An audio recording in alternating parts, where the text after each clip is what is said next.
Você quer saber quais as certidões você precisa solicitar na compra de um imóvel? Então fica comigo até o fim deste vídeo que eu vou te contar.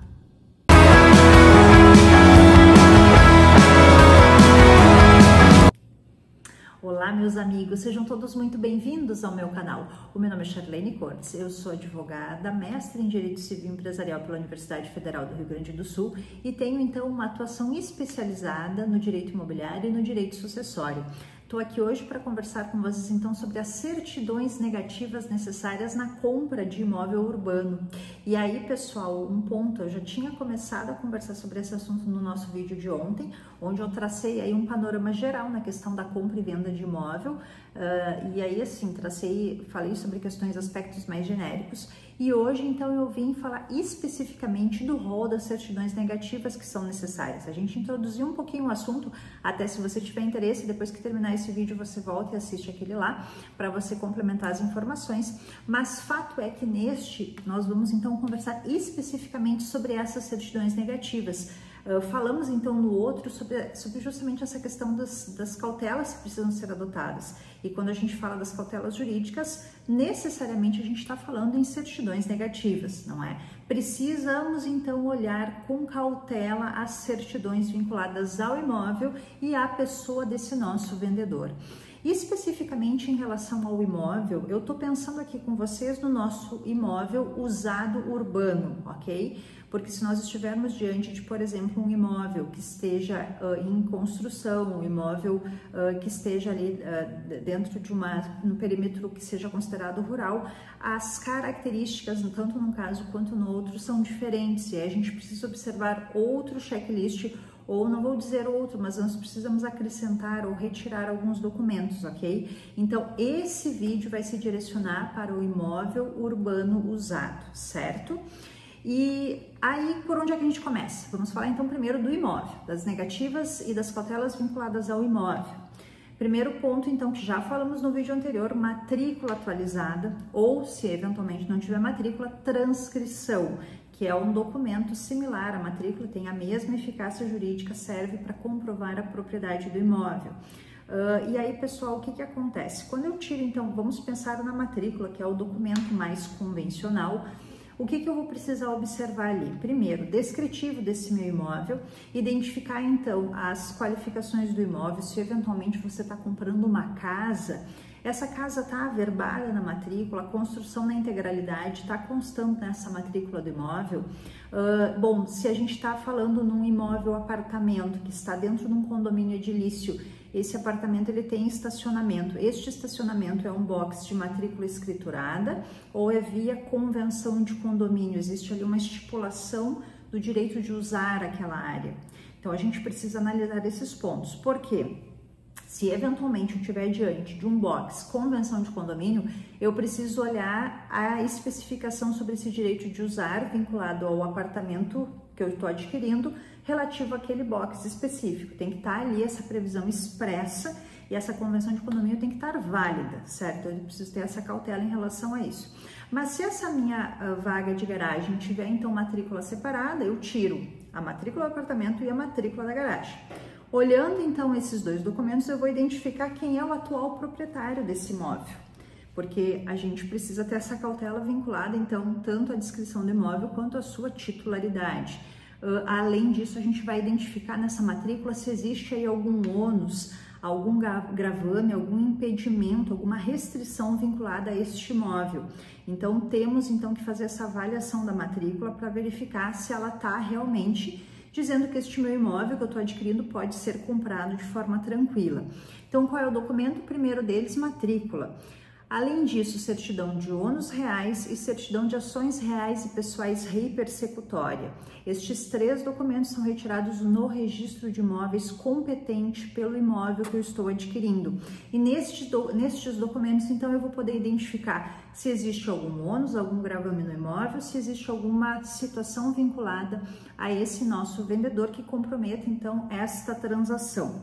Além disso, a gente retira a certidão de IPTU, fazendo a ressalva em relação à certidão positiva com efeito de negativa. Fiz esse destaque no vídeo anterior, então fiquem atentos em relação a isso. certidão de condomínio, e a gente tem que identificar também, pessoal, as últimas atas das nossas reuniões para ver se não foi aprovado nenhuma chamada extra, se não foi aprovado nenhuma despesa extraordinária, para que esse nosso comprador esteja ciente disso, certo? Precisamos identificar, então, vinculado ao imóvel, ainda se está dentro de um condomínio edilício, a gente precisa tirar certidões vinculadas ao nosso condomínio, ao CNPJ desse condomínio.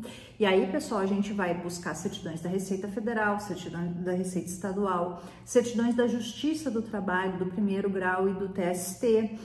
A gente vai tentar identificar ali certidões também da Justiça Estadual para identificar se não tem nenhuma ação vinculada de responsabilidade civil, por exemplo, vinculando o condomínio, tá, pessoal?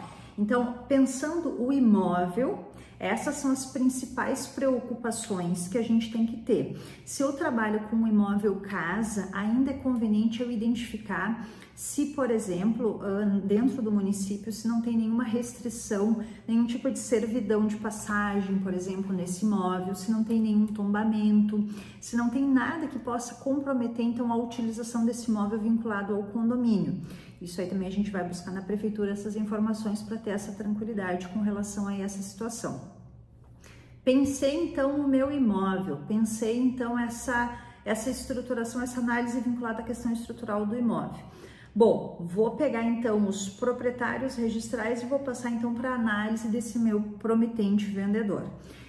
Primeiro, pessoal, eu estou lidando com pessoa física ou pessoa jurídica. Se for pessoa física, é casado, vive em união estável, qual é a situação jurídica desta pessoa, tá? Então, se eu estiver lidando com uma pessoa física casada, tiro certidões de ambos, marido e mulher, porque ambos são proprietários do imóvel. Se qualquer um deles tiver empresa, a gente tira as certidões da empresa, as certidões vinculadas à empresa em que eles forem titulares também, porque a gente tem a possibilidade da desconsideração da personalidade jurídica, então fiquem muito atentos quanto a isso. E aí o que vai acontecer, pessoal? A gente tirou as certidões então dessas nossas partes, vendedores, no caso ambos cônjuges, tiramos as certidões dessa empresa. Se eu estiver lidando com uma pessoa jurídica, da forma reversa, eu vou tirar a certidão da APJ, vou analisar o contrato social dessa pessoa jurídica e vou ver quem são os seus sócios.